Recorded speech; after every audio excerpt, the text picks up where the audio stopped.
fuck it. I'm gonna start the episode by just playing you this video. So right now we're talking about The Last Dance. All right, I'm gonna start the episode by playing you. My girl secretly recorded me explaining to her the rules for watching The Last Dance, and I played it. She just sent it to me this morning. I played it for Akaash and Alex before because I didn't know what wild shit I might have said, so we didn't get to play it live. But apparently, this is the conversation. All right, hold on. Oh my god! No.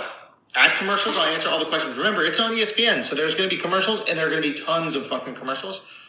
Can we pause it when it's live? I need to watch it live. I need to watch it with everybody that's watching it. I'll be looking at Twitter during the commercials. You can look at Twitter, but I can't talk?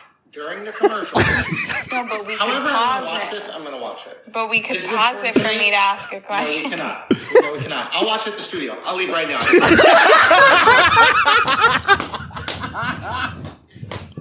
If we're laughing about this because you think it's not serious, then if you ruin this for me, I swear to God, I'll jump out the window.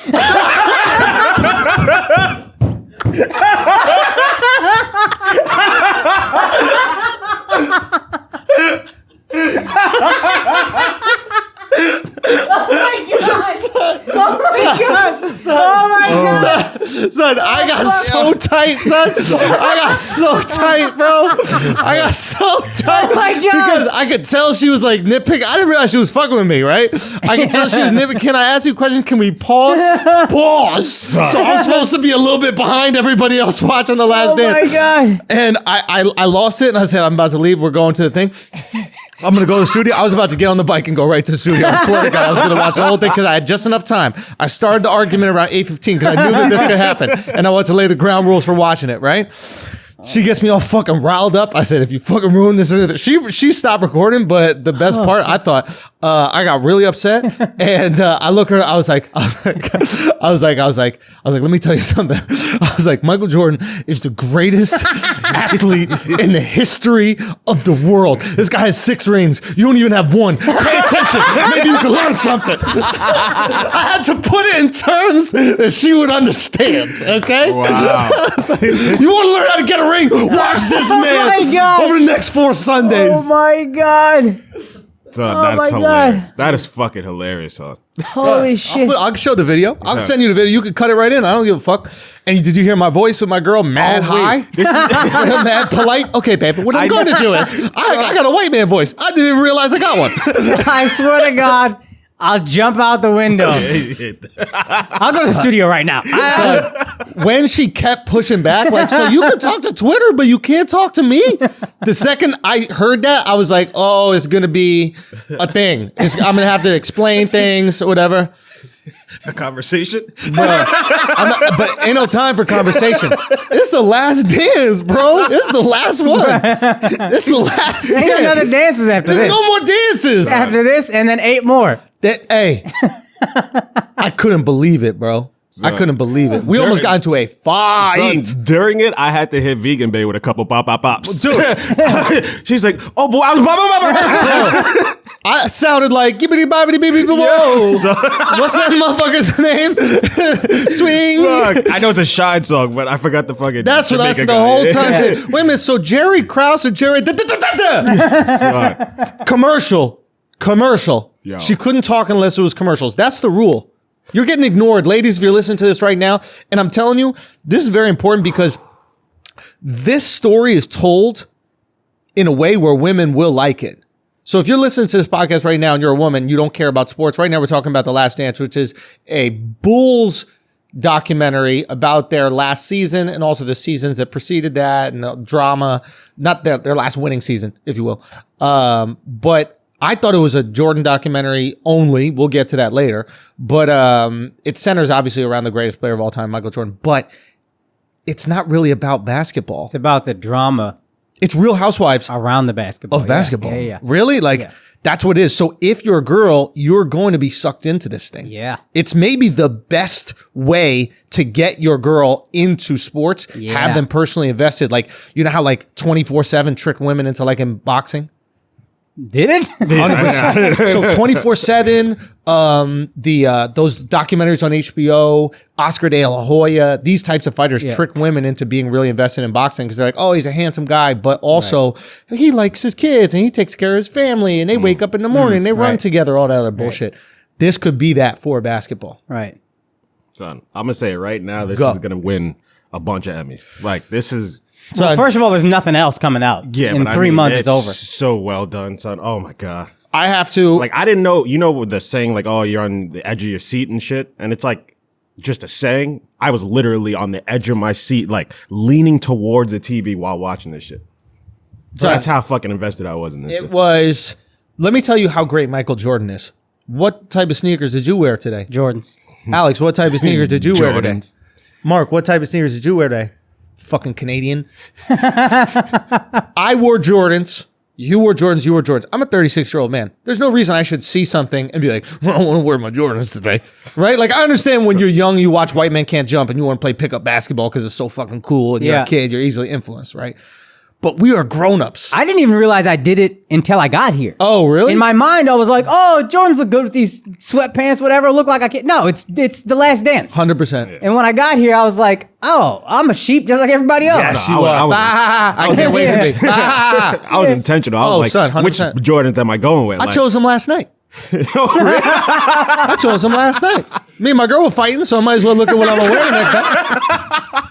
Yeah, I mean, it is what it is. Listen, sometimes you need to cut different shit out for greatness. That's what I learned. Oh man, That's what I learned. You need a singular focus shit. for greatness. And that's the shirt, if I'm not mistaken, that you wore when you performed in Chicago. No, I performed Boston with this. Fuck. But close.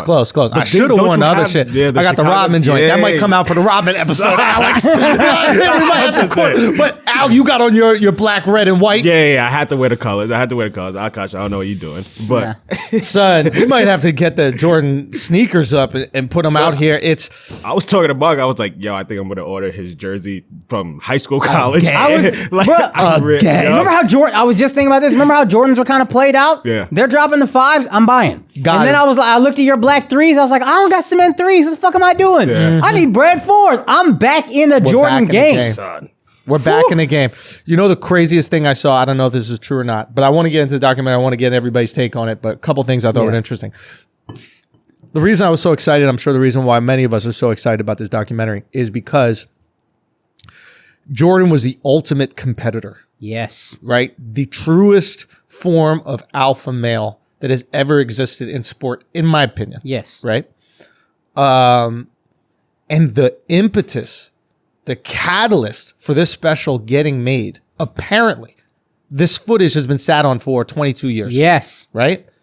When Jordan greenlit it was after LeBron finished his 3-1 comeback with the Cavs. Now, if you want to look at insane competitor, right? Yeah.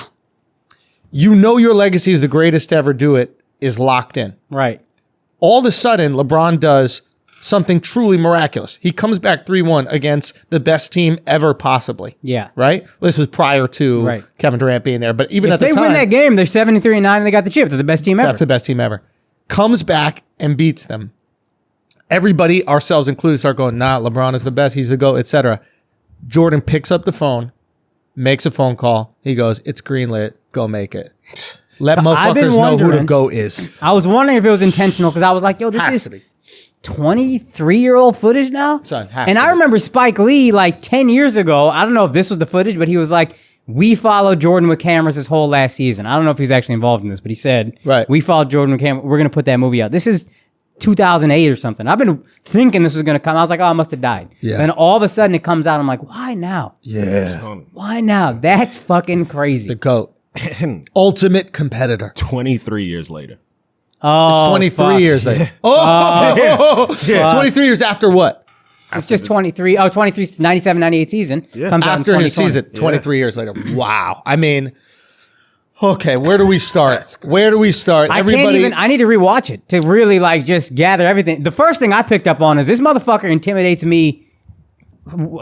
30 years later, 3,000 miles away, whatever the fuck I am. Like, yeah. First of all, real quick to everybody listening, we are reviewing episodes 1 and 2. Okay, so if you're getting to this late, maybe you're getting to this a few weeks from now, just know that we're going to review every single one. We'll do it every Monday. It will come out every Monday. But this is just eps 1 and 2 because that's what we've seen. Okay, go on. I hang around with obsessive people who want to be the greatest. None of us are beta males. We go into this thing, and I'm watching Jordan on a fucking couch. Yeah. 50 years old, got a little belly, and then old footage of him, and this motherfucker intimidates me through a TV. Yeah. It's crazy, the intensity, the fucking level of everything. There will never be another. I felt stupid for thinking LeBron was even close to this so guy. did I, dude. I felt ashamed. He made me feel that through a TV, not even talking to anybody in particular. Yeah, so did I. There's an interesting conversation happened on Twitter. And if you want to know like what it takes to essentially be that great, how maniacal you have to be that great, how sociopathic you got to be that great, and maybe why LeBron doesn't have that, and maybe it's for good. Yeah. It's like, I think that we'll end up learning shit about Jordan that on a surface level we don't want to know or don't want to like or don't want to appreciate, right? We'll learn some shit that we're kind of like, it sucks that he was willing to do that. I think we will learn that throughout the documentary. But on a primal level, we're like, oh, he was willing to do whatever it took to win. Yeah, dude. Mm-hmm. And I'm one of those things that was really interesting, it was the Twitter conversation was people go, Bron got Tristan Thompson $80 million. Bron got JR $60 million. Bron got a bunch of other like journeyman players contracts throughout their career. Bron is a better philanthropist. Jordan let Scottie get 7 years, $18 million. Now, a lot goes into this, right? Yeah, a lot goes into this. But a lot was made out of that contract that Scottie Pippen got. Important thing to know. Before you get crazy upset about Scottie getting 7 years, 18 million. 7 years, 18 months. Jordan signed a rookie contract for 6 years. Okay. He was making at the end of that contract $4.5 million or something like that. I can get the exact statistic. It wasn't a lot of money. NBA players weren't making a lot of money at that time. I mean, that's still tons of fucking money. All these people who just got $1,200 stimulus check talking about Scottie only made $18 million. It's like, you'll never make $18 million in your life. Why are you worried about $18 million? But Jordan, just a year prior, was only making $4 million or something like that, $4.5 million. Jordan only made crazy money 2 years of his career. He got the $30 million contract and then the $36 million contract. After that, he stops and then he comes back and plays for the Wizards where he played for like veterans minimum. It was like $1 million a year or something like that. So Scottie wasn't getting that badly ripped off. Scottie just fucked himself. Yep. That's what Jordan was right. I wanted to be mad at him for saying Scottie was selfish, but Scottie was selfish. He was selfish. You signed a shitty deal that the person fucking you over told you Was a shitty deal. I wouldn't sign this deal. You want the money. And why fine, did you sign it? Because you needed the money. And that's fair. You needed the money. Now, I don't know how a family in Arkansas that was probably raised on under $50,000 for the household couldn't survive on over $2 million a year. I don't understand. Like, he's like, I had to take care of my family. It was like, over $9 million for 3 years? You could do that. Like, But I mean, it's still, he has to take care of himself too. okay, you can take care of yourself. 4-year contract for $10 million. You can't take care of a lot of people. Yeah, but you're a ball player. You want to get a nice house. That's on you. That's on you. That's on you. That's not on the organization. So you got to decide, like, don't do the whole, I had to take care of my family shit. You could have taken care of your family. $1 million you give your family, and they're good for the rest of their life.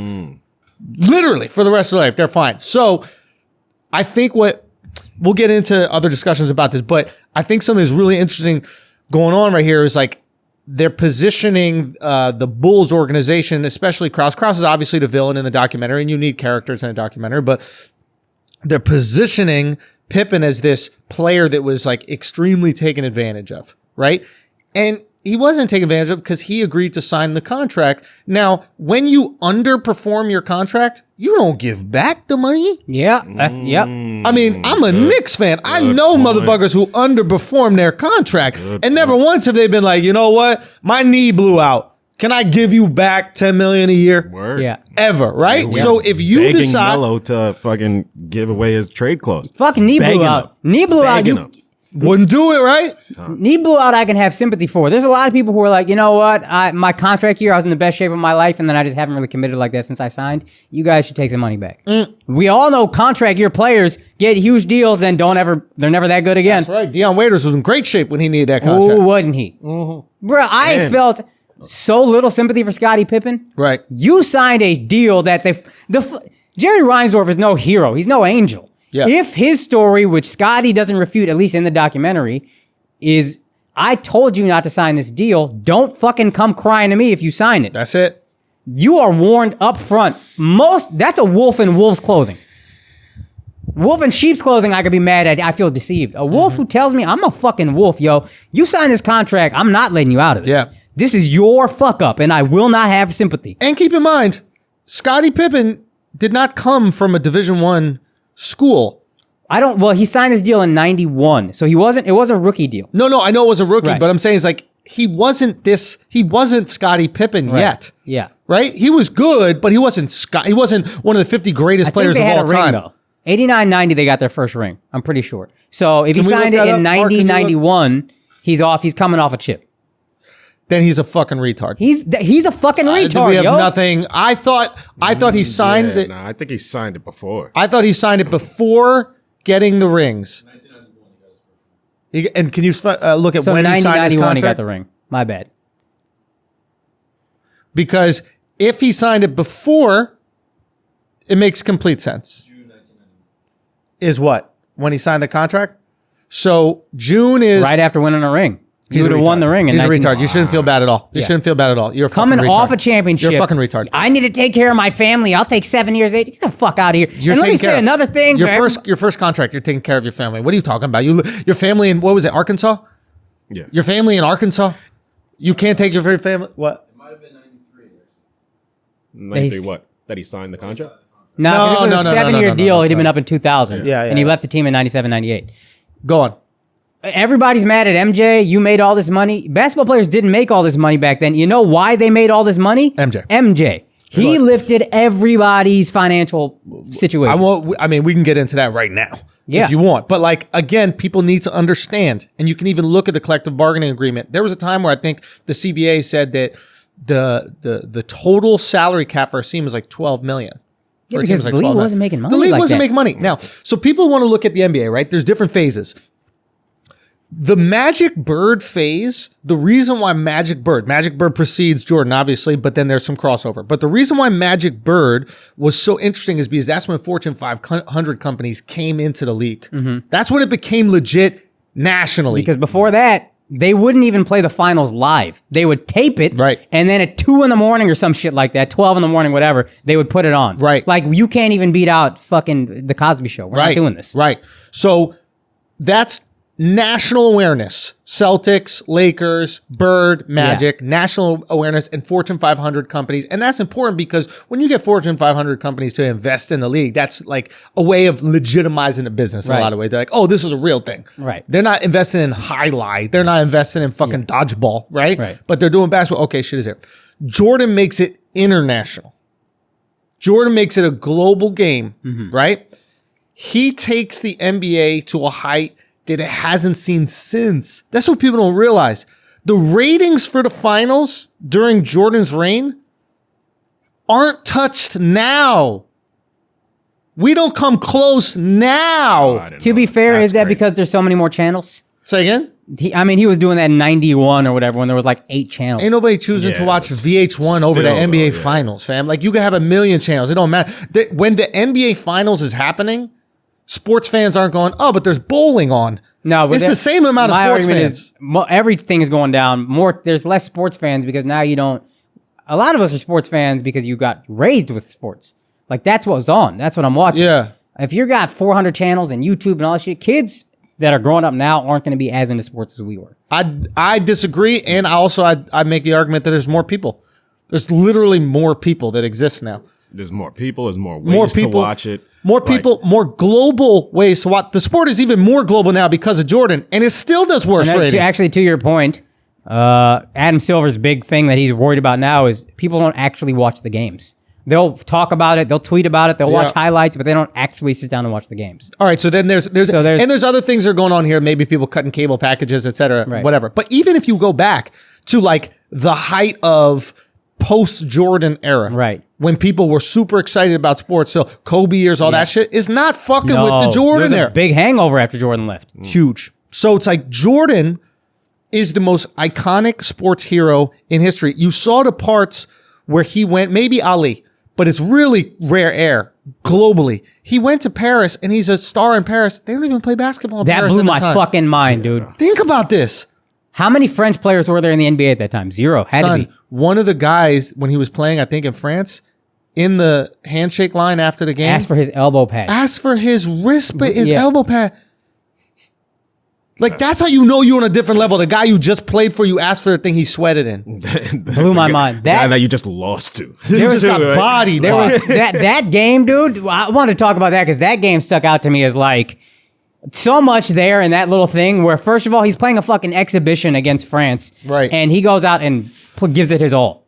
Right. How many stars are doing that today? It's an exhibition against a country that doesn't fucking matter, really. Like, there's nobody here that I need to dominate to send a message. I'm just Jordan, and I'm always going to be the fucking greatest. Yeah. And then, you remember that guy was kind of like joking around next to him, that young buck that was like the guy next to him. Burrell. Like, yeah. You got your first ring, blah, blah, blah. And then he's like, MJ, I got my first ring. And the look Michael Jordan gives him scared the shit out of me, yo. And he kind of laughed afterward because the guy got him to laugh, but he was like, are you fucking mind celebrating? Can I get a hug? Yeah. Oh, yeah. And then the way the guy asked for the elbow pad or elbow band or whatever, and Jordan just like, he was so used to motherfuckers accosting him, he doesn't even make eye contact. He just takes it off and hands it to him. Yeah. Because that's how often people were at his throat. They're interviewing him about Scottie Pippen later on. Remember how close the microphones were to his face? Yeah. Like, That no shit's space. Crazy. Yo, you could also see like how valuable like parenting is. Like, Jordan was sharp,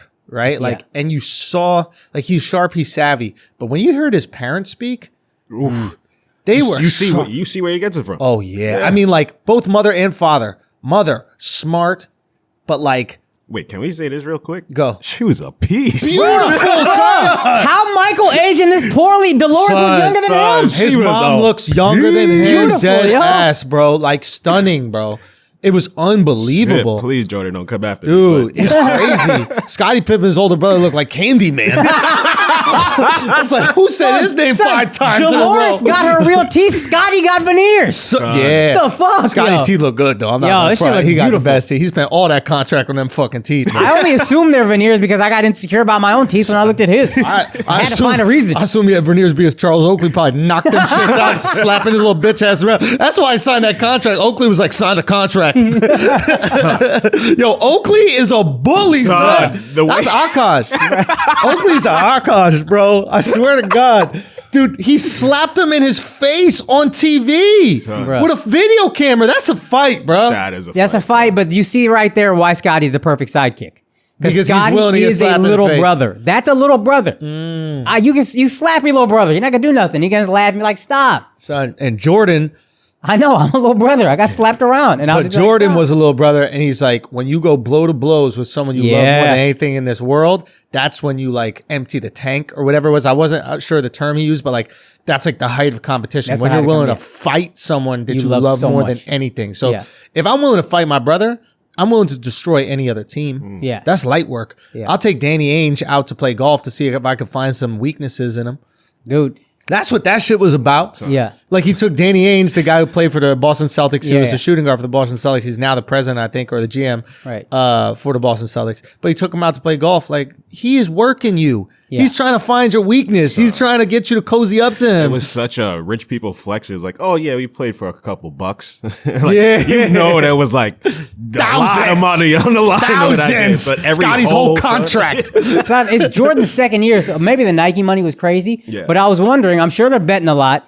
Is it Jordan's rich, or is it Jordan is not making a lot of money, but also I don't give a fuck, I'll compete about it. It could be both, but he's also making a lot of money. And he's got like smart parents. Like his mom worked in a bank. Yeah. Right? She's probably seen people lose their money in the dumbest ways. Right. So she's like, we're not going to be stupid. And I forget what the father was. What'd the father do? thing, construction or some shit like that? Because I know I'm not sure what he did, the but he was the fucking oldest sharp. son. Yeah. He understood. I mean, you understood your kids. Yeah. You obviously understand your kids. They're your kids, but he understood how to motivate. He's like, you want to get Michael to do anything, just tell him he can't do it. Yeah. And like, he knew how to light the fire under that motherfucker. Like, he knew sending him back into the house so that he could be with his older brother and do something with his older brother was just going to drive Michael crazy to the point where he was going to get that much better to do it. Michael was like, every time I was playing for my dad's affection and attention. Something like that, yeah. Yeah, dude. But maybe that was the only time. Like, I've tried to understand Jordan's mentality, and maybe the only time he felt happiness was through victory. So maybe that's why he played so hard in meaningless games, because he's like, I still have to win to feel happy. I don't feel happy yet. Oh, there's something fundamentally broken with him, Yeah. Oh, absolutely. but it's incredible to watch. Oh, yeah. Broken people are the best. Yeah. Nobody want to watch some composed motherfucker. Broken in a way that makes you constantly win. Like, what the that's all costs. fucking beautiful, actually. Like, that's amazing. At all costs. All right, so let's get into the Krause thing, because the villain of this documentary is Jerry Krause, who was the GM of the Bulls. Yeah. Now, the owner of the Bulls is Jerry Reinsdorf. Yes. I'm assuming at the time Jerry was the owner and president, meaning the president of a team handles things that are not only basketball related, but just all things related with the team, Okay. right? The GM handles only the basketball side of things. Right. So a GM will, obviously the president has say. Yeah. He signs off on the decisions of the GM, but the GM is like, who's going to coach, who are we going to get to play on the team, etc. I believe the president is not only all those things, but also how are we going to market the team? How are we going to, find ways to sell fucking jerseys? What are we going to do for these nights? There are other things that are involved with the president. So Krause is, I guess, the villain here. Krause is very interesting and kind of unfairly painted, in my opinion. Kind of at best, I think. Okay, we'll go into it. Yes. You tell me why. Go. Now, I'm curious to know why you think what was unfair. And I think I know, but I'm still curious. The biggest knock on Krause Yeah. is, in my opinion, the biggest thing you could take away from Krause is he didn't draft Jordan. Okay. So the linchpin for all of the other decisions that he made is Jordan, right? Yeah. He is the core of that team. He's what makes that team win. He's the engine that makes the car drive. Yeah. You still got to build a team around him. Yes. Jordan didn't win before Krause, Yes. right? Yeah. Like, he had other people on that team. He had other coaches, but they couldn't get the job done. Granted, he was much younger. Maybe he would develop I into a think better he came player. like 85, 86. He came like right after Jordan. But yeah. Yeah, it was after Jordan, but he didn't draft Jordan. Right. Which is very important. He's a really interesting character because he comes from baseball, where he was a scout, and then just asked Jerry Reinsdorf. Jerry Reinsdorf also owned the baseball team he was a scout for. Yeah. And then he just asked him, can I be GM? Now, back in the day, scouting was like the pinnacle. Yeah. That's what mattered. Yeah. So if you were a good scout, I guess that meant that you could be good at being a GM. Apparently, and I was asking around a bit yesterday, Krause was way ahead of his time in terms of analyzing talent. Now, here's the thing that people don't get. A GM's job is not to analyze superstars.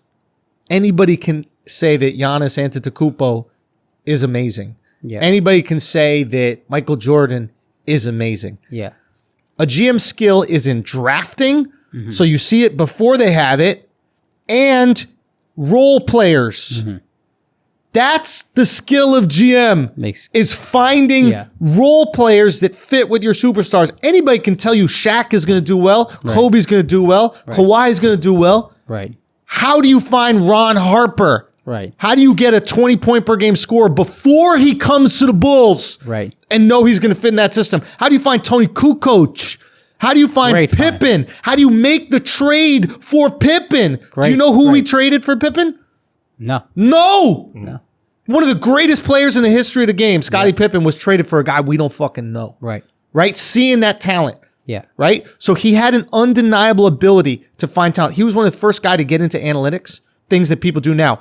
Wingspan, hand size, shuttle drills, closing speed. Right. Not, you know what I mean? Like really getting into the almost like NFL type combine shit to truly analyze players and looking for an advantage anywhere he possibly could. Right. The problem is in what the documentary shows is ego. Yes. Now, here's the thing about ego. Ego is not a one-way street usually. Yeah. Ego is a pinball machine. And ego begets... That's a bar, yo. Ego begets That's a bar. ego. Right. Right? So when you have one ego fighting against another, that's what causes the meltdown. One ego is fine. 3, 4, 5 egos, that's when shit starts to become troubling. And what we're looking at when we're looking at the Bulls is we're looking at a displacement of credit, right? And that's where people get upset. It's not just Jordan getting the credit. Krause can live with Jordan getting the credit. It's Phil getting credit, right? Krause is going, nobody would know who Phil Jackson was if I didn't find him. Nobody would know who Scottie Pippen was if I didn't trade for him. Maybe they would. Nobody would know who Tony Kukoc was if I didn't go get him. Nobody would know Dennis Rodman. Well, yes, they would, but nobody would have given Dennis Rodman another chance if I didn't come in there and do it, right? So he really did orchestrate this team. Phil's getting all the credit. Obviously, Jordan's getting the credit, but he's not getting credit. And when there's that displacement of ego, you got him coming out and you got him going, I want mine. The problem with Jerry Krause is that he'd never really experienced not having a Jordan. And at the end of the day, a Jordan is what makes shit move. Yeah, you right? are nothing without the Jordan. Exactly. It's easy to have ego when you've only experienced good times, when you've always been with a Jordan. Because you start going, well, I built it with Jordan, I'll build it with someone else. I built this team. I could do it, right? When Phil and Jordan dig their heels or into the mud or whatever that fucking saying is and say, nah, we're doing this. This is our last dance. The only equal opposite reaction to that for a Jerry Krause is, yeah, it is yours. I'm blowing this thing up and I'm going to redo it without you guys to prove I can do it. You don't think Bill Belichick's trying to win this year? So, oh yeah. Damn right he is. The two biggest, and you can maybe argue the bigger problem is Reinsdorf. But Jerry Krause, anybody who says he's an idiot, he's not a good GM, I can dismiss that person. Yep.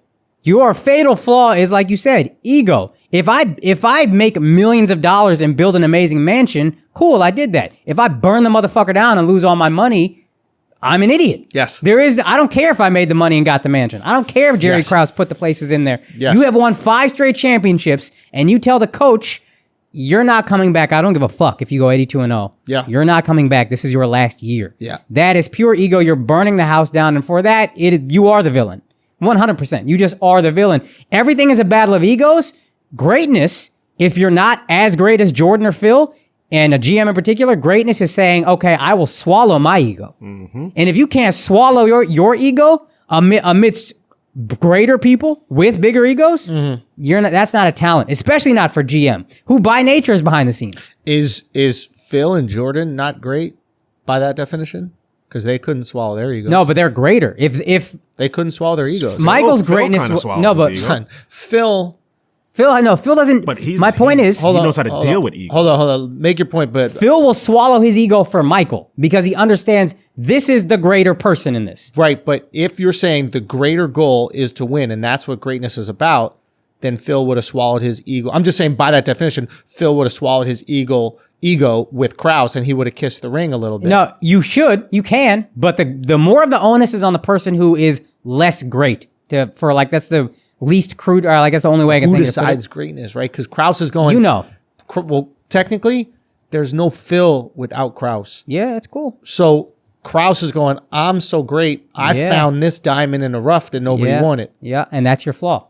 And that's why the Bulls haven't had success for 23 years. Because you thought that. Because you couldn't accept that, okay, I'm a really good GM.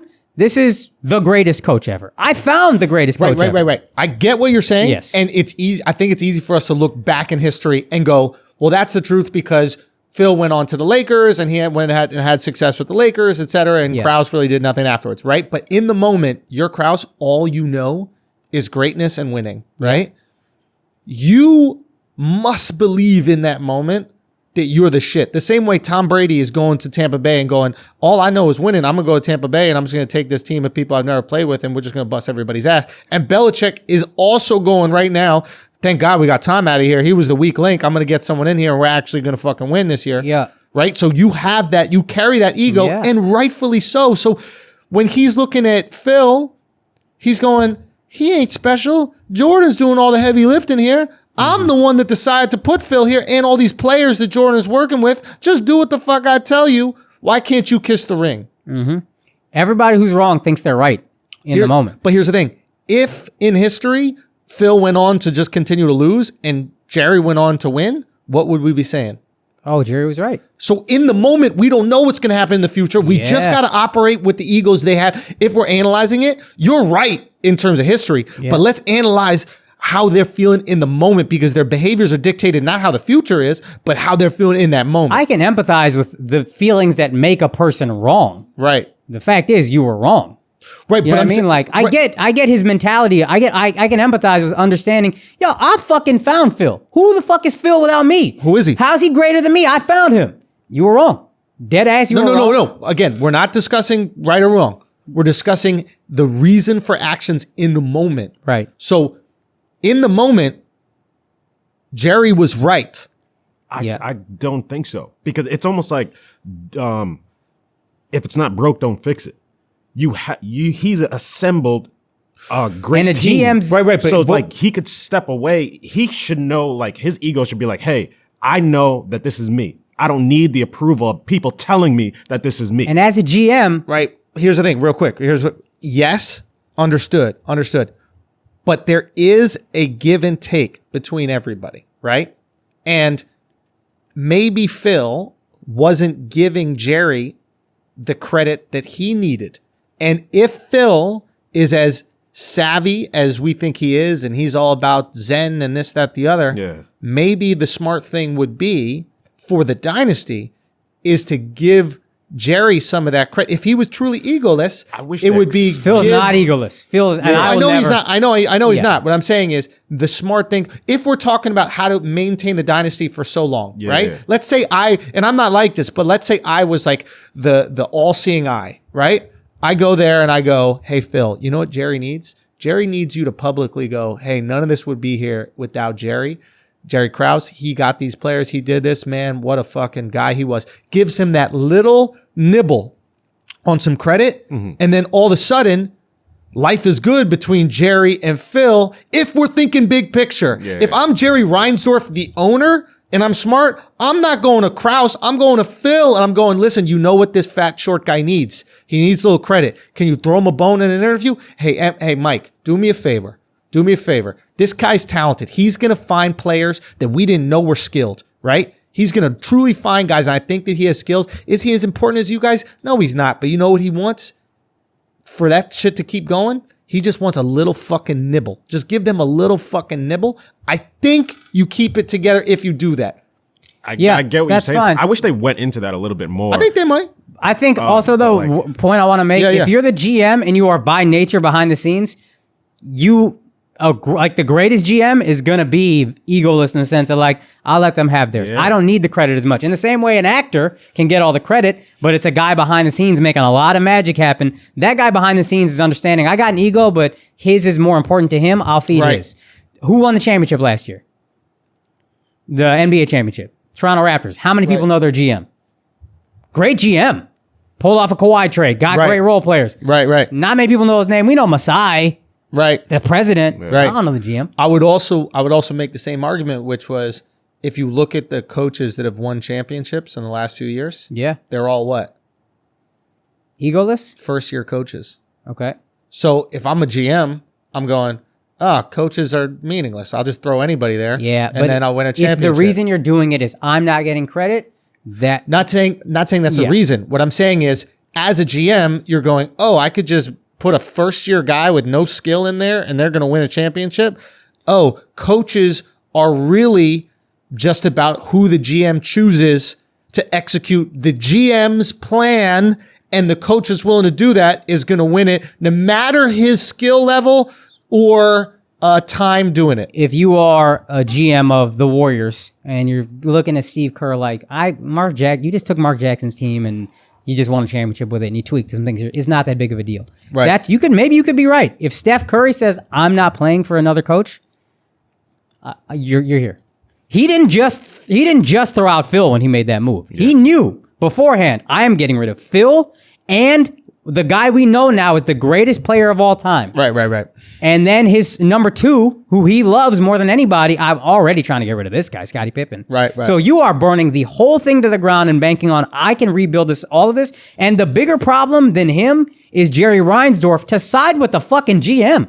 Yeah. In what world are you siding with one GM being able to find the greatest player of all time again, the coach that he only wants to play for, who we're already putting in the echelon as the greatest coaches of all time, and arguably the greatest number 2 of all time? So, and again, we can't talk about this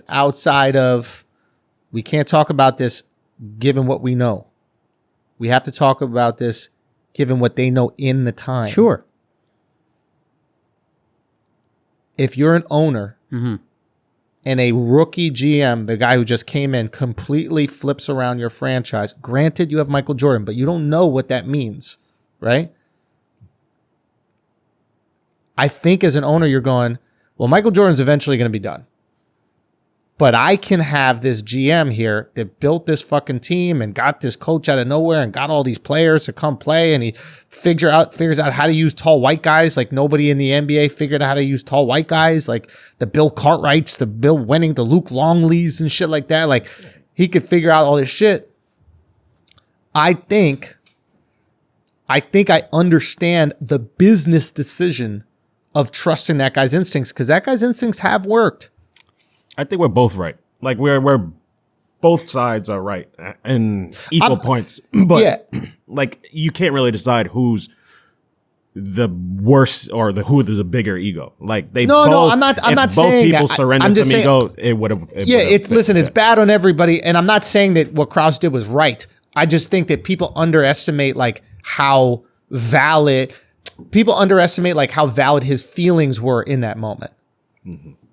It's like all of us are looking at Jordan as this guy that we bought sneakers from. He's the greatest ever and all this kind of shit like that. Krause is looking at this guy like, oh yeah, he just kept losing and get bounced out of the first round before I got here. Well, now I'm here and now he's a fucking winner, because that's what happens when I put a team around you and nobody can by themselves can win a championship. That's what he's looking at it like. Yeah. I found the guys that make you the greatest player of all time. I just think that by nature, that is a pretty egoless job. And if you're going to let your ego dictate your decisions, you ruined what you built. GMs, and I know this because I'm a fucking Cowboy fan. Yeah. The whole reason we lost a dynasty is because the owner and made himself GM had an ego. Exact same thing. I just want credit from the coach. I just want Jimmy Johnson to say, hey, Jerry helped me a little bit. But what if Jerry won all those rings? And what if it was his decisions that won all those rings? But it wasn't. But what if it was? Because with Krause it was. What if it was? I don't know. I don't think you can say that definitively. Yeah, I don't think you can say that because he hasn't won since. Krause. Tim Floyd tanked. It's a team. He didn't find another great player after. No. I agree with you. Right. Again, you guys are looking at this back through history. You have to look at things as people feel in the moment.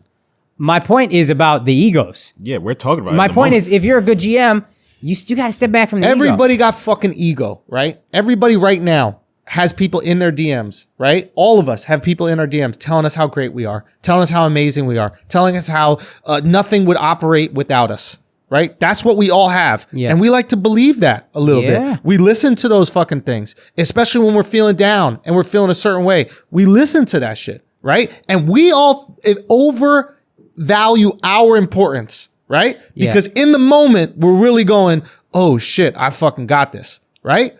History decides what Jordan is and what Jordan is to that franchise.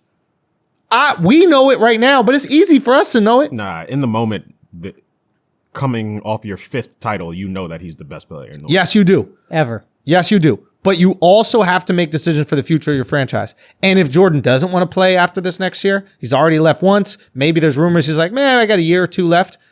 Should we start blowing this shit up? Should we start trying to get value for these players? Not off the title. I agree. 100%. It's all ego. But what I'm saying is ego begets ego. Ego begets ego. And what I think what you're trying to say is Jordan and Phil aren't blameless.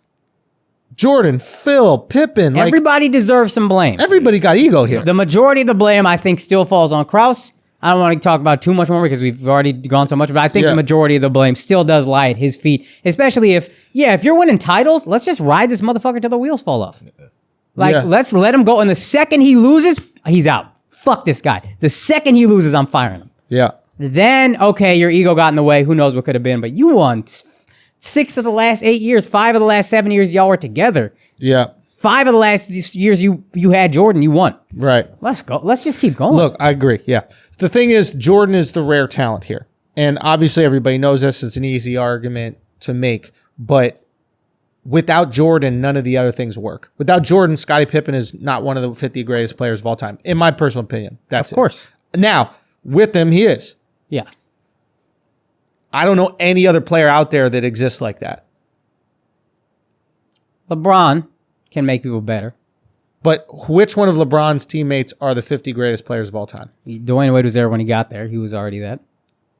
I think he makes AD more lethal. I think AD's stock in history is going to go up if he got to play with LeBron long term, especially because now you're getting deeper in the playoffs every year. What you're doing, there's more of a microscope on it. But yeah, Michael, and you had to be able to handle Michael. Yeah, like, that's what made Scottie so perfect. That he can take a slap from the face in Oakley from Oakley. Yeah, and he can still keep going. Yeah. And that's why MJ was able to elevate him so much because he could stand up to whatever MJ was bringing. He could take it.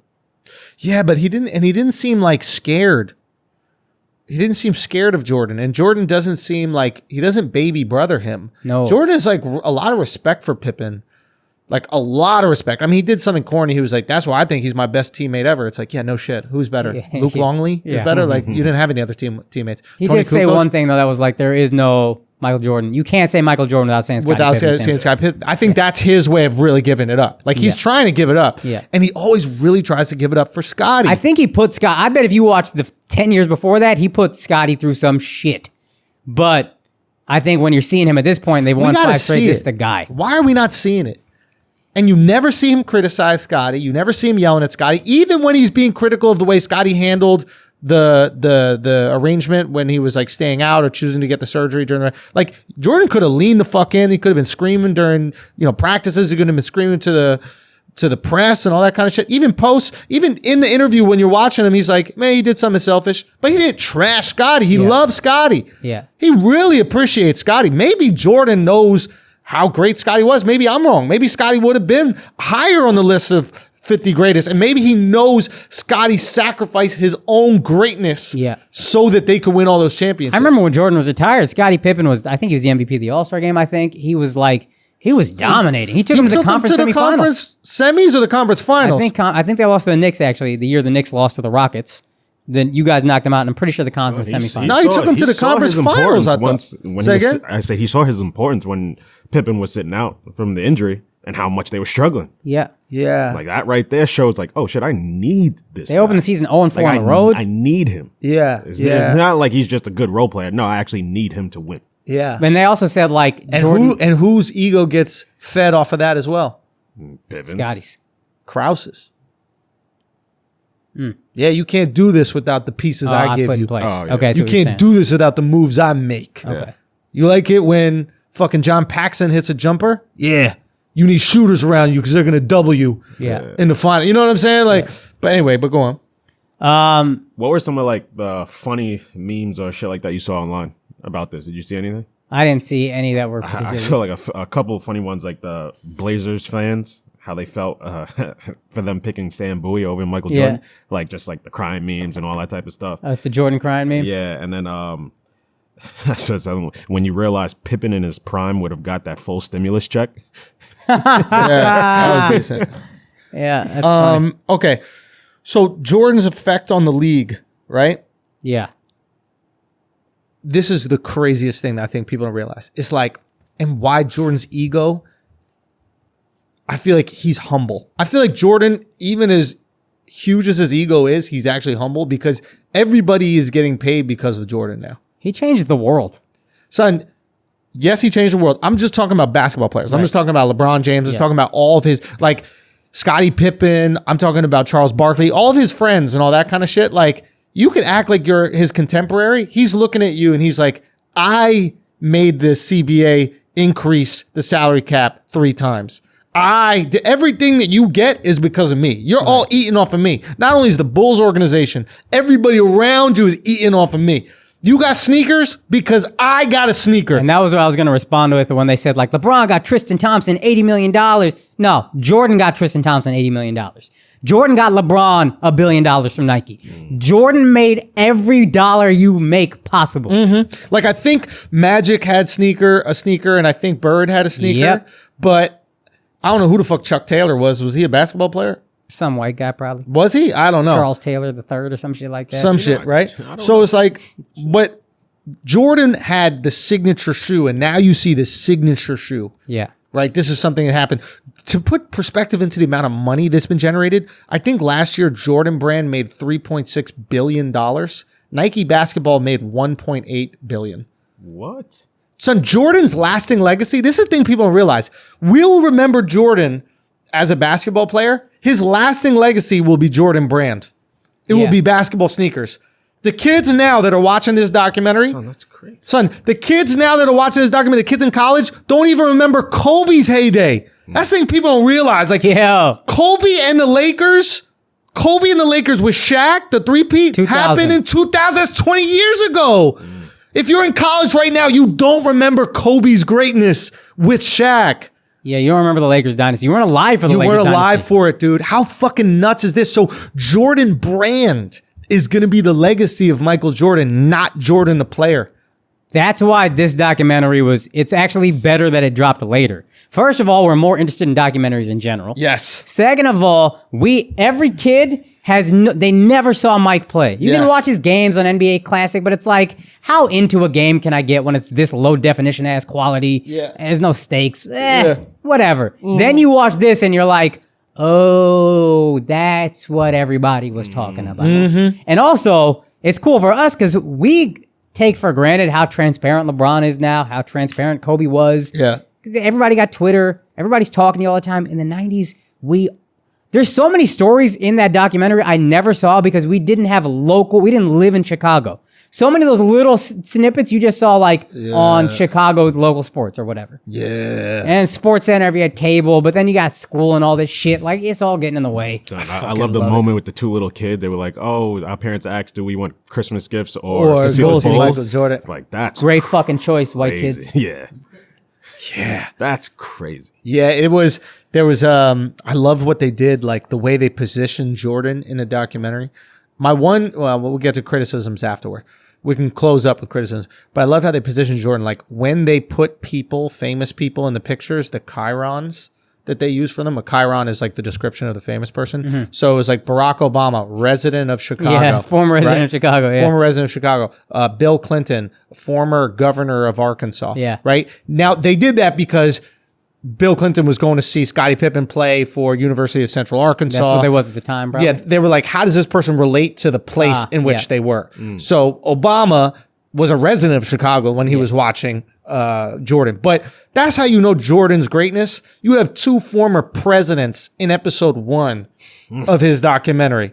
That ain't even his documentary. That's a great point. You know what I'm saying? That's a great point. It's 2 former presidents, and they don't even label them motherfuckers as president. Jordan is the GOAT of this documentary, and everybody else was just a guy.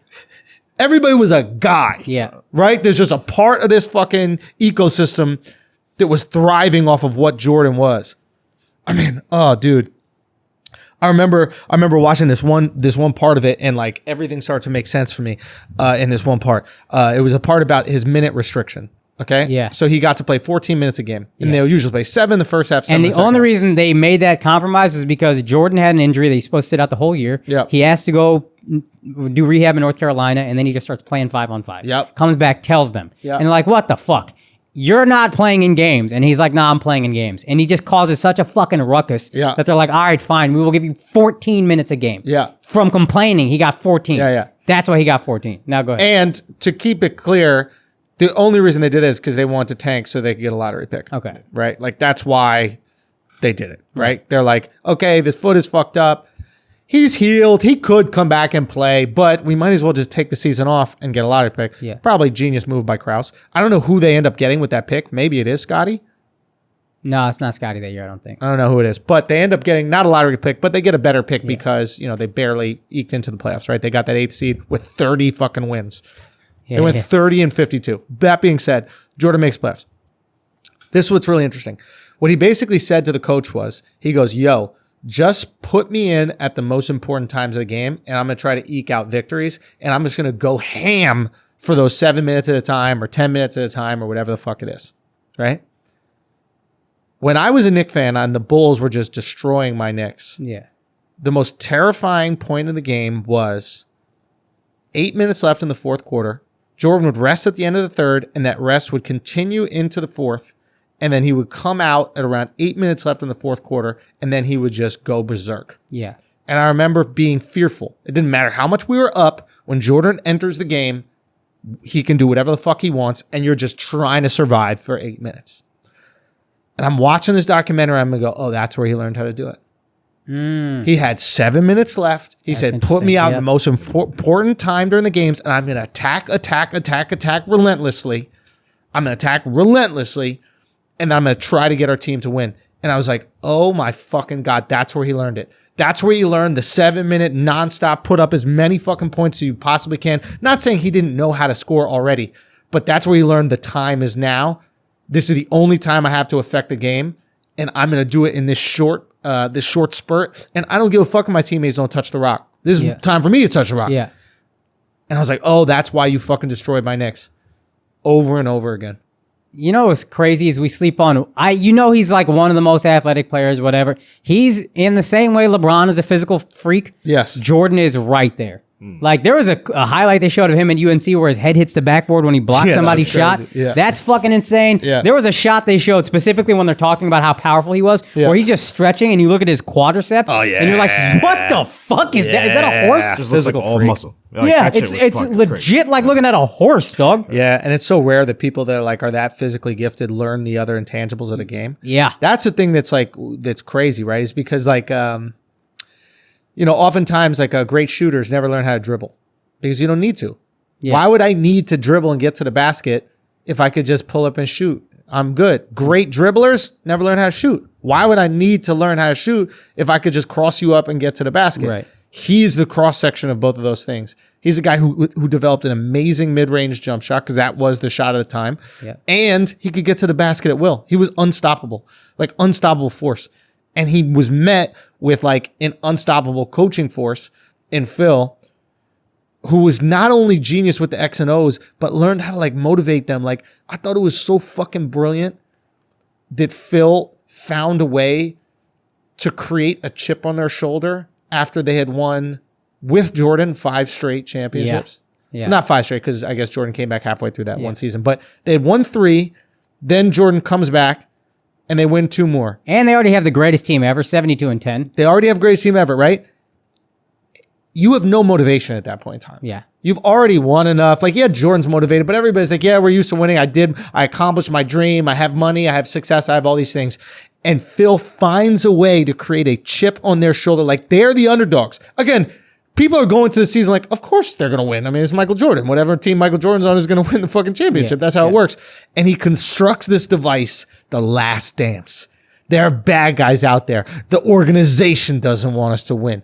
The GM doesn't want us to win. The owner doesn't want us to win. They're going to blow us all up. So let's take them down. Let's shove this in their fucking face. This is our last chance to win. Let's go out winners. And he chose the word dance specifically. Why? Because a dance doesn't work if everybody's not on the same page. Even if it's 2 people, if we're not both in sync and in step, the dance falls apart. Yes. This is a dance. This is a team. All of us need to be on board, moving in step. That's how we accomplish our goal.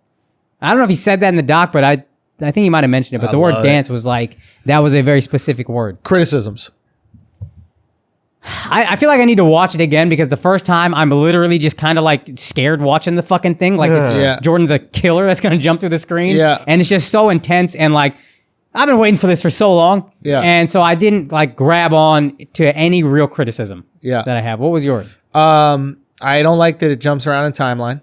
The timeline thing, actually, yeah, that was a little bit annoying. Don't like the timeline thing. Now, I can understand it because I know what happened and I existed during these times. If you don't know Jordan, like my girl has no fucking clue what's going on. Right? 97, 91, like these people aren't really aging, so you can't really tell based on how they look. Like maybe I look at Jordan's hair and I go, okay, he doesn't have hair. And I do think though, for a documentary, you kind of need to draw people in with, oh, we're winning, and then go back and forth. I think like the OJ timeline, I don't think it went chronologically. In my opinion, nope. Also, my other biggest criticism, and they tie together, is I don't give a fuck about the Bulls.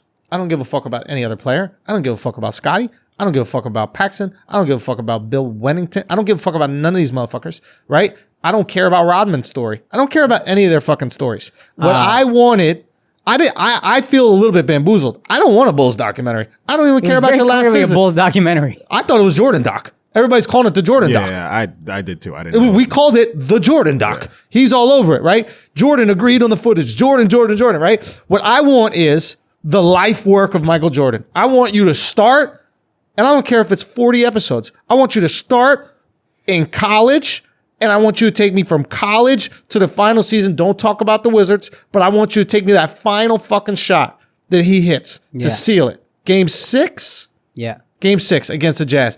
Give me that. And also, we forget, because the shot is so, like, prolific, iconic. Yeah. He ripped Karl Malone. Of course. And then dribbled it down the court and hit the game winner. Of course. Absolutely. Like, he also made the defensive play. It was LeBron's block and the shot. It was the stop and the shot. That's why he's the GOAT, because he's both of you. Yeah. But, like, the fact that I got to listen to a storyline about Dennis Rodman, don't get me wrong. It's going to be entertaining. It's going to be great. But for me, I want a box set of Michael Jordan that I could hand to my kid and go, hey, this is the greatest player of all time. If you want to know why, just pop that in, watch this for about 40 hours, and you'll get a good idea of what's going on. I hope Jordan in 15, 20 years, when the next guy we're talking is about is the greatest, I hope he just says, you know what, let's just talk about me and my life for 20 episodes, and I want you all to understand what's going on here. Because I could really give a fuck about the Bulls GM and president. Like, those things can be storylines within the Jordan story. But I don't care about Jerry Reinsdorf or Jerry Krause and his stupid fucking eye. I don't care about him at all, right? What I do care about is Michael fucking Jordan, and these other people can intersect his life. But let me just follow this Jordan story. If you don't talk about the season where he averaged 37 points, like, I need just that. Remember he averaged 37 fucking points? Yeah. I need only that. What is happening in the league? What are people saying around the world? What are teams saying as they're playing him? You average 37 points a fucking game? If you don't give me something on just that season, I'm going to be upset. Jordan hasn't been super transparent. I knew this was a Bulls documentary going on. I thought they actually did a good job of making it 50% about Jordan. Like, the Scottie Pippen backstory is 5 minutes. Yeah. Let's get the fuck out of here. Jordan, we just keep going back to it. I think they do a good job of saying, hey, we followed the whole team with cameras. The whole team, there was a lot of drama. No one cares. But it's about this guy. No one cares about your whole team. Everything else is B line. But they make the A line Jordan. Yeah. Which I think is fine. One thing I do want to know, I want to know the transition from Jordan as a rookie who doesn't smoke, doesn't drink, doesn't know what to do in this situation, doesn't go out, country kid, to the maniacal fucking killer who will excess and gamble and drink and fuck everybody. I'm curious to know what that evolution was, and if it was necessary for him to be great, because part of me thinks it might be. Yeah, he just needs to blow off steam. And there's like Tim Grover, his trainer, wrote a book, and he talks about how, like, all these guys have a dark side, and you got to tap into that dark side to be great. Tiger, Jordan, like the greatest of the great have a dark side, and they tap into it. And I'm psychologically curious about that, and like, what is that transformation? Walk me through what you're thinking at each stage as you're like, did you gradually get into like, I'll drink a little bit, I'll go out a little bit. I want to see it too. Because 7 years later in 92, he's a savage. Dude, he's gambling, he's drinking, he's fucking remember the Olympics? Golf, Magic is like, I don't know how this guy never sleeps. We go out, we party all night, and then he just comes and fucking shows up earliest to practice. Like, I don't get it. Yeah. And I'm curious to know that shift. Because he seems like the sweetest kid. Yeah. The letter he wrote his mom is adorable. Yeah. Just a fucking, hey mom, God will bless you. I love you. Yeah. Just like a fucking, and he's still the best player in the country. Yeah. And I'm curious to know, is that necessary? What was that just in general? I wonder if it's because of the pressure. Like now you have the entire league depending on you. You are the face of the league. And now it's not just nationally, it's internationally. And now NBA is a legitimate sport that America cares about and the world cares about. And I wonder if you need to blow off that steam because throughout his career, as far as we're concerned, Jordan was incredibly professional. Like every time he's talking to reporters, I thought this was unbelievable. Every single time, right after they win a championship, they ask him, there's talks about blowing up the team and these kind of things. And he has a professional response about it. You would think that he would go, motherfucker, I just won. Can I enjoy this victory? Nope. He was on his P's and Q's. This guy was so sharp, so fucking eloquent, and so composed in every moment of his life. I think the cost of that is you need to blow off steam some way. And maybe it's gambling. Maybe it's fucking bitches. Maybe it's getting a little drunk. But you need to.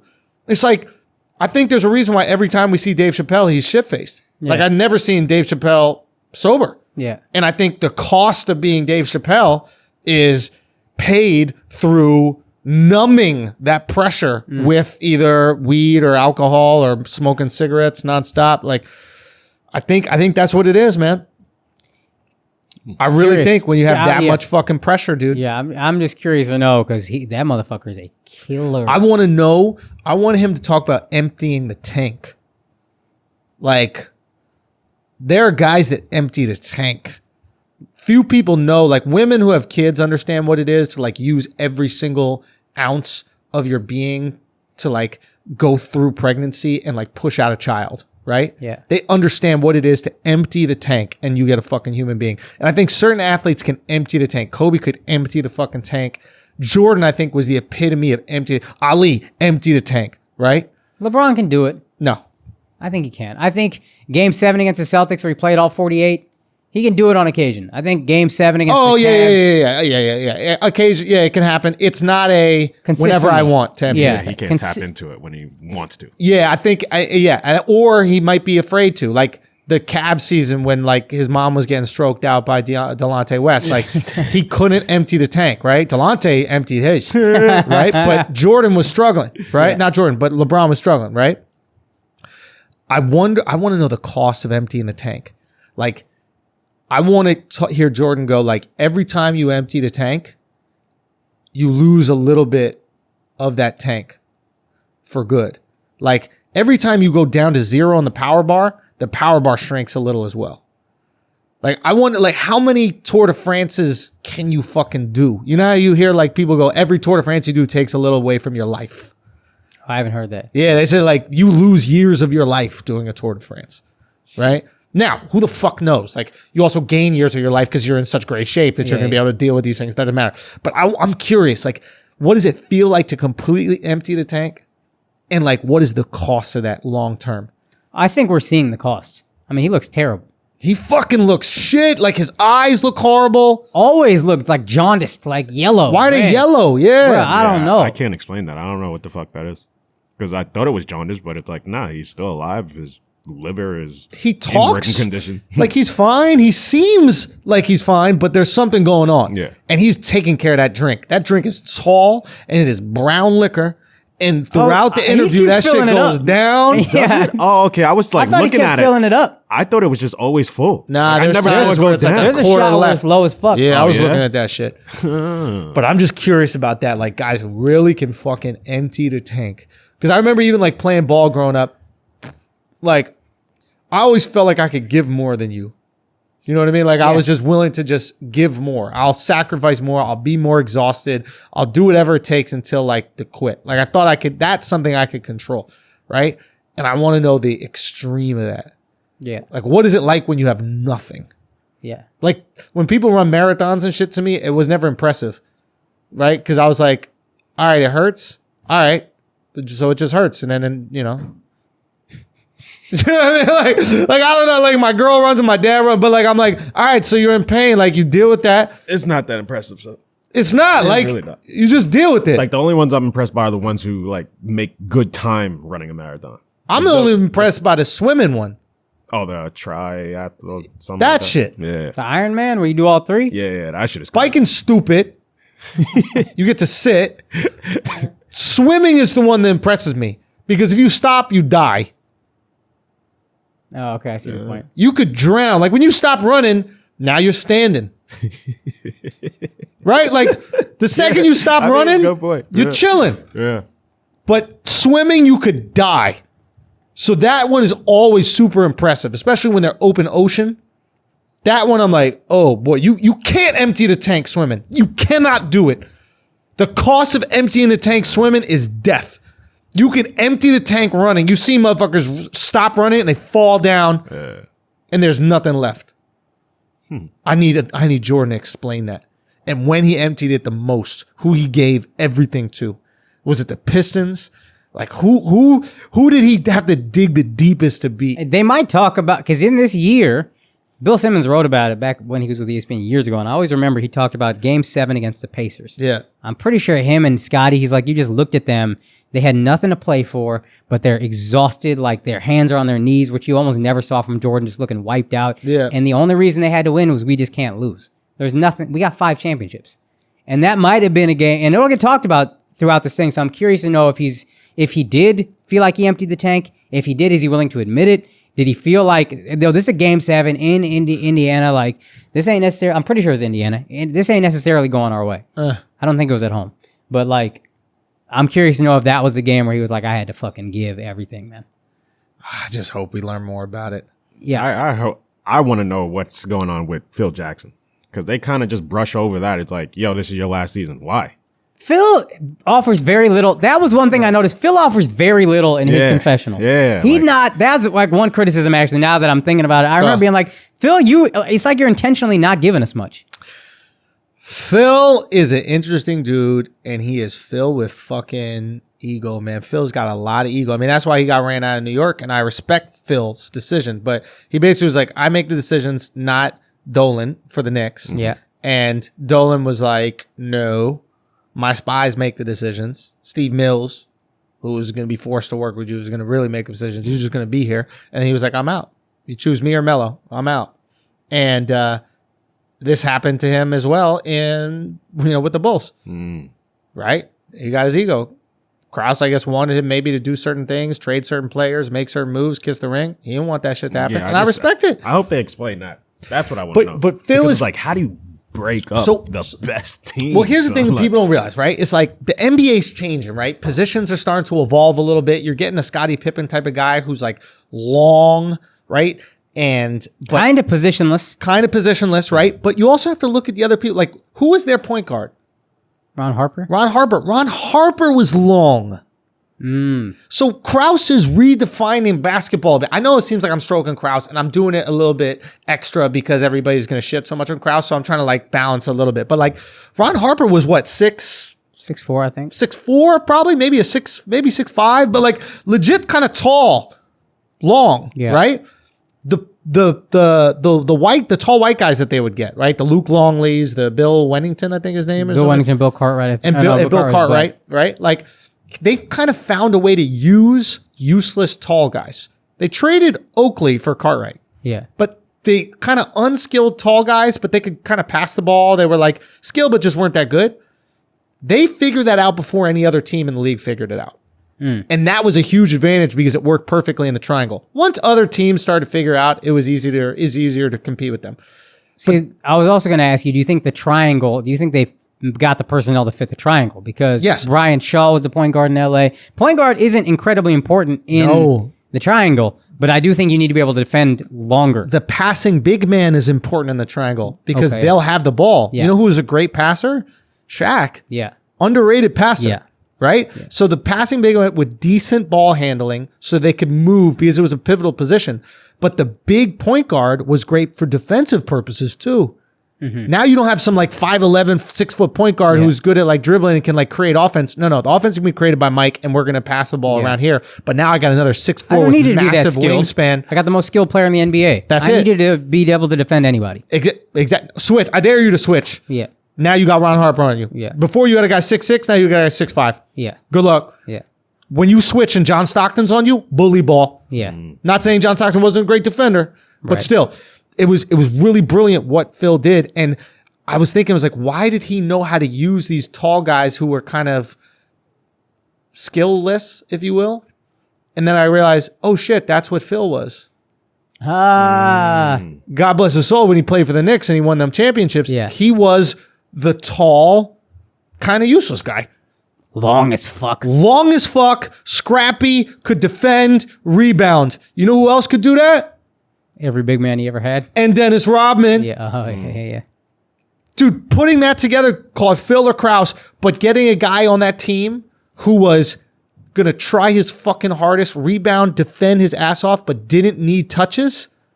Yeah. I mean, that is massive. Yeah. Because how are you going to compete with another guy who needs them touches? Oh, yeah. Charles Barkley, if he was on the team, I need my touches. I need touches. I'm a star. Scottie Pippen was great because he didn't need his touches. And he got some when he was... He'll get his touches, but he doesn't need his touches. He trusts, I will get my touches. Mm-hmm. This is the guy. My job is to help the guy. Yeah. And that's an incredible talent to have in and of itself. And everybody, to your credit, to what you were saying, everybody on that organization that realized this is the guy, Jordan's the guy, and my job is to help the guy, succeeded. That's exactly what I was going to say. The one guy who didn't realize that Yeah. is the one who ends up blowing it up. Yeah.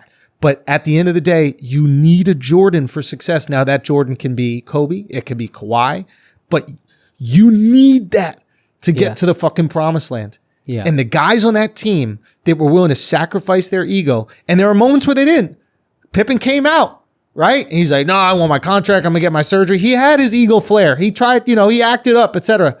But ultimately, he realized Michael Jordan is Michael Jordan. Yeah. And this is not possible without Michael Jordan. You know what's also interesting? I remember that little video clip you see all the time when Jordan there's rumors he's thinking about coming back, and then Pippen's on the bench at a Bulls game, and he just points to the camera and then lifts up his shoe and then points to the Jumpman icon and then does like a come hither motion, like come back, Jordan. This is Jordan sat out for a year. Second year, there's rumors Jordan might be coming back. Jordan might be coming back. Pippen looks at the camera during a game, says Jordan come back. He always knew. He was always willing to swallow the ego and say, yo, I'm the guy right now, but we're not winning. Jordan, come back. Now, I want to win. Is that credit to Pippen for having some humility, or is that credit to Jordan for being so great that even the most alpha males of alpha males check their own ego around him? I think it's a credit to Pippen because at that point, I think Jordan has that ability, but at that point, Jordan is gone. You could just not say anything. But Pippen is like, no, I want to win. There's no reason to defer to a guy's ego if he's nowhere in the vicinity. Yeah. But he made it a point to say, hey, come back. That's a big, like, But isn't that I need Jordan's you. greatness? That is Jordan's greatness. To make somebody say, hey, I need you. Yeah. But it also takes greatness. It takes ego. It's being swallowed. And that is a form of greatness to say, yo, you know what? Yeah. This is the guy and I need this guy. Yeah. No, I agree with you there. Scotty was able to swallow it. Scotty had a GM's, what the ego GM should have. Yeah, 100%. But Jordan, Scotty was able to swallow it, but Jordan did have such greatness that no matter what team he was on, whenever he was playing, eventually everyone fell in line. There wasn't much insubordination with Jordan, right? It was like a couple weeks, he would establish dominance, and everybody knew that was in that room, this is the greatest player, and I need to assist him in winning. Another thing to that point, and this is country-ass Jordan, still had that mentality. He talked about his rookie year with the Bulls. He said, I needed to find out in the first couple of weeks And of then go practice after him. who the leader was and then go after him. Yeah. And it was like, yo, you were a fucking killer. Even as a country-ass, backward-ass dude that just didn't know nothing, I'm still the guy. I need to find out who's the guy, and then how do I take his spot? I love how they like position him as like this country backward ass dude. It's like both of his parents were professionals. They were making good money. He went to an elite institution. Like, Yeah, he's not an idiot, he's but not just an like idiot by any means. I took him originally as from Brooklyn. Like I took him as naive, as like he's sheltered a bit. So what's interesting to me is that did you notice his voice change? Yeah. Jordan, when he's first interviewed, I think it's in North Carolina, he sounds like, I don't know. He's just kind of, his voice is like super, how would you describe it? Well, I mean, he sounded more country. Like a he little sounded more aw-shucksy. country and a bit more innocent. Like, Yeah. naive, Country, like, and his voice hadn't fully dropped it yet, wasn't- like whatever. Within a few years, he had polished up his voice. It was professional, media trained, and that takes intelligence to understand what comes with that. There is to go, you know what? In order for me to communicate what I want to communicate, but also in order for me to get the most market share I could possibly get and be the most friendly to advertisers and lead an organization, I need to speak a certain way. Yeah. If I'm out here cussing, if I'm out here speaking with like Southern slang, all that kind of stuff like that, I might scare off some advertisers. I might scare off these people. Or if I want to lead the world in this new sport, I will assume that position. Yeah. Like when he was in front of the camera, he was making jokes, but they were like highbrow sarcasm. Like the joke about the Cubs. He goes, Oh, yeah. What was the joke about the Cubs? The Cubs have been rebuilding for 42 years. Cubs have been rebuilding for 42 years. Really? Highbrow sarcastic joke. When he was not on camera, if you will, just short, fat jokes with Krause. You know what I'm saying? Like Those he are knew the best. Yeah. he could code switch, if you will. Yeah. He could go from corporate Jordan to ball busting, Yeah. you know, on the courts. It was great. I'm looking for next episode. I hope they don't focus too much on Dennis Rodman, his fucking makeup and shit. I could care less. I really could care less. He's going to get a story. Yeah. I gotta know that story too, son. I don't That's care. the weird I don't shit, son. It's weird, but I don't care. Just give me Jordan. I don't care about anything else. I'm not wearing Rodman sneakers to this day. You know what I mean? Everybody wears fucking makeup now. Let's get Jordan in there. All right, if you have to guess, why is Rodman the way he is? Oh, Rodman grew up fucked up. Yeah, but I mean, like, what do you think is the biggest moment, like the traumatic moment? I That, think he talks about no father really affecting him. oh yeah, He's from Dallas. I'm thinking he got diddled as a kid. Maybe. Quite possibly. Yeah, Here's a big one to diddle. Oh, But yeah. Before It's a big kid to diddle. before he grew. But even you got to get them real young because they grow fast. Like NBA players are usually tall when they're young. Son, when Jordan's like, oh yeah, no, I shot up, but what I think like 5 inches. I'm like, why hasn't that happened to me? Bro, Pippen grew Like, from motherfuckers like just have Pippen a grew growth in spurt. college, yo. Yeah, I know. 5 inches in 1 year. you know I what that think it was Pippen. Yeah. What, growth hormones? No, I mean like he's sharing food with 12 other kids. Oh, And you know, poor family in Arkansas. He goes to university and he's probably eating like full meals of like protein and like good food for the first time in his life. And I mean, that happened to my brother. My brother went to a rehab when he was 17 years old, grew 5 inches. He was eating fucking cereal and like pasta every single night when he was with us because my parents don't cook. They just order in bullshit.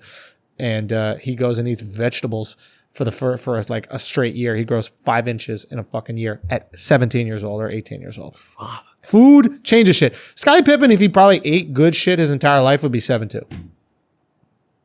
Like he grew 5 inches at 18 and then another few inches after that. If he ate good shit his whole life, forget it. Fuck, man. Dude, why you think they give such bad food to the ghetto? They don't want y'all to be too tall. Son, I see. I ain't have Gotta vegetables. give y'all till Sour college. Patch Kids. They give y'all Brussels sprouts. Forget it, dude. fucking Star Crunching zebra cakes. They work. Those slap. You think those are the you think shit. feeding crack Oh, to the yeah, ghetto is the yeah. thing keeping y'all down? It's Frosted Flakes, motherfucker. That's the scary Sugar ain't nothing but crack in a sweeter form, really. facts, dog. Anyway, man. Yeah, we just wanted to do a little review of that. We'll do another one next Monday. Appreciate y'all, man. Keep it tight, and let's look forward to more Jordan, not more anyone else. That's it. Peace. God bless.